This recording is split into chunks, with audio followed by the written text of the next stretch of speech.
Assalamualaikum warahmatullahi wabarakatuh. Apa kabar Anda di hari puasa pertama ini ya? Semangat, senang sekali. Saya William Darmawan kembali menjumpai Anda dalam Galeri Publik tentunya dengan tema-tema yang menginspirasi Anda. Di hari pertama puasa ini tentunya Anda mungkin mulai merasa haus, lapar, tapi itu merupakan satu hal yang harus Anda lewati sampai dengan nanti jam 17:54, artinya buka puasa bersama. Dan Anda juga sudah punya rencana ingin buka puasa di mana dan bersama siapa? Mungkin Anda yang sekarang sedang beraktivitas di kantor langsung buru-buru pulang ke rumah ya. Ingin buka puasa bersama keluarga Anda di rumah. Dan Galeri Publik pada sore hari ini akan membahas seputar mendidik dan melatih anak berpuasa sejak dini. Anda juga bisa interaktif bersama kami di line telepon 02151551111 02151551111 untuk interaktif bersama kami di sore hari ini. Sudah ada dua narasumber yang luar biasa pada sore hari ini. Ada Mbak Ratna Lisni, selamat sore. Assalamualaikum warahmatullahi wabarakatuh. Selamat datang di Jak TV. Terima kasih. Gimana hari pertamanya? Semangat ya menyambut Ramadan? Hari pertama tetap semangat, karena kebetulan saya juga sedang mengajarkan anak-anak saya berpuasa di rumah, jadi harus ditunjukkan bahwa dengan puasa itu tidak mengurangi aktivitas, jadi harus tetap semangat, jangan puasa terus loyo. Ini hari pertama tampaknya seger banget ya. Ya. Terus juga ada Mbak Rahmi Dahnan, psikolog anak. Selamat sore, Assalamualaikum warahmatullahi wabarakatuh. Dan sekali lagi pemirsa, Anda bisa interaktif bersama kami di 02151551111 yang kita bahas pada sore hari ini adalah mendidik dan melatih anak berpuasa sejak dini. Mbak Ratna Lisni, cerita tentang keluarganya di rumah, putra-putrinya atau anaknya di rumah ini seperti apa nih kalau bulan puasa? Ya, kebetulan sekarang Reiki umur 9 tahun, udah kelas 5. Adiknya Keisha umur 7 tahun sudah kelas 3. Jadi mereka sudah mulai puasa full itu sejak tahun lalu.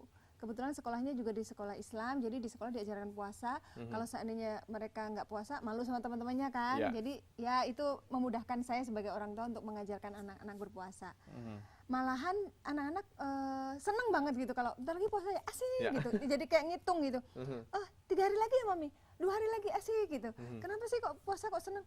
Iya kan suasananya beda. Misalnya kalau malam hari biasa nggak ada tarawih, ini ada tarawih. Terus anakku yang gede Reiki itu dia suka iktikaf di masjid. Dia suka jalan sendiri gitu, walaupun sama ayahnya jangan deh kalau nggak ada orang tuanya. Nggak apa-apa, di sana ada temennya gitu. Sampai pagi gitu. Jadi dia ikut sholat tahajud di masjid, kemudian sampai subuh baru pulang. Gitu. Artinya anak-anak di rumah itu sangat menyambut bulan Ramadan ya, dan mereka gembira ya. Kalau orang tuanya kan sibuk bekerja kali ya, namanya makin sibuk ya jadwalnya. Mbak Ratna Lisni, tapi bagaimana awalnya memperkenalkan puasa mungkin beberapa tahun yang lalu ke anak? Apa dimulai dari sampai jam 12 siang atau juga sampai jam 2 siang atau langsung full 1 hari penuh? Sepertinya anak-anak harus bertahap ngajarinnya ya, nggak bisa langsung sampai maghrib gitu, nanti mereka merasa terpaksa terus kemudian ngambek namanya anak-anak ya. Jadi semampunya dia gitu. Awalnya ngajarinnya sampai beduk lohor jam 12 siang. Tapi jam 10 sudah ini, si Kesia waktu itu umur 5 tahun, udah pengen buka puasa. Bukanya jam berapa sih kok lama amat? Ya masih lama sayang, masih 2 jam lagi. Kalau emang nggak kuat nggak apa-apa, tapi besok harus ada niat dari hati untuk lebih lama lagi. Misalnya sekarang oke, jam 10 buka puasa, tapi lanjut lagi puasanya, buka lagi asar. Jadi puasanya bertahap gitu. Nah besok nggak boleh jam 10, mundur jam 11. Nanti hari berikutnya jam 12, seperti itu. Jadi tapi kita beri apresiasi, misalnya, wih hebat sekarang udah bisa sampai jam 12 gitu. Jadi kita beri motivasi dengan pujian gitu, dengan pelukan. Tapi saya tidak membiasakan untuk memberikan hadiah berupa barang. Misalnya untuk kok puasa nanti hadiahnya beli bebek, saya nggak begitu.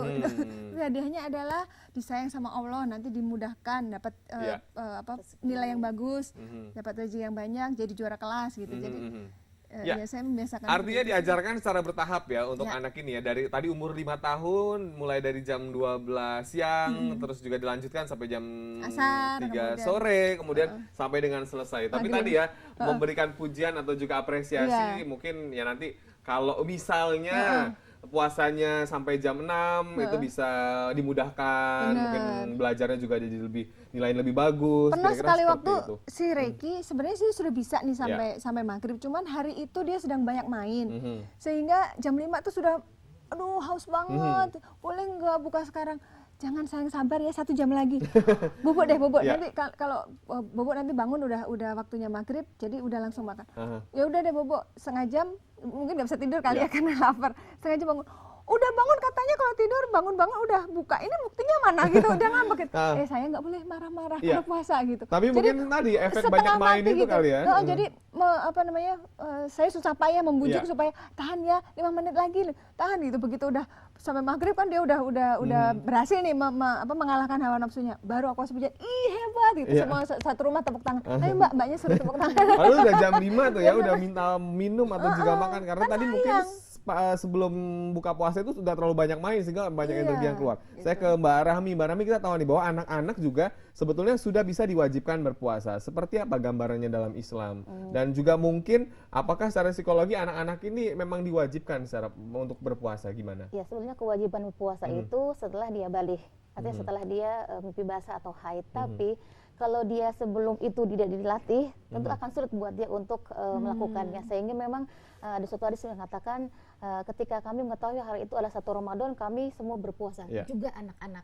Ya, kami memberikan mereka mainan dari benang sutra. Jika mereka rewel minta berbuka, kami ajak mereka main benang sutra itu, kemudian mereka meneruskan puasanya. Artinya ya jadi dialihkan perhatiannya kepada kegiatan yang menyenangkan. Kalau zaman dulu mungkin kegiatannya bermain dengan benang sutra. Nah, tapi kalau kita ingat ada yang namanya hadis, perintahkanlah anakmu berpuasa pada usia 7 tahun, pukullah dia ketika berusia 10 tahun tidak mau, dan pisahkanlah tempat tidurnya. Berarti harusnya 7 tahun sudah bisa berpuasa. Tapi pelatihannya mungkin mulai 5 tahun, 6 tahun, 7 tahun. Sehingga pas 7 tahun dia udah bisa terbiasa untuk berpuasa. Itu digunakan untuk menyambung-nyambungkan sel otak di otaknya. Sehingga menjadi sebuah perbuatan yang otomatis dan dia melakukannya dengan senang hati. Ya, bagaimanakah puasa bisa melatih mental dan juga psikologi anak? Nanti kita akan menemukan jawabannya. Anda juga bisa berpartisipasi di 0215155111 tetap di Galeri Publik.